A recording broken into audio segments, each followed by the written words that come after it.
కిన్నెరసాని నడక నీకెందుకే అంతటి అలక నన్ను దిలేస్తా కడదాకా తోడేదాకా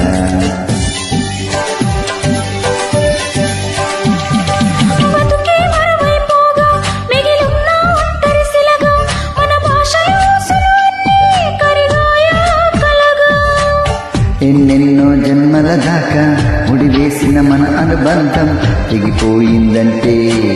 మధుగా నా ప్రాణం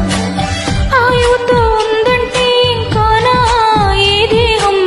క్షేమంగా ఉన్నట్టే తను కూడా నా స్నేహం ఎడబాటే వారధిగా చేస్తా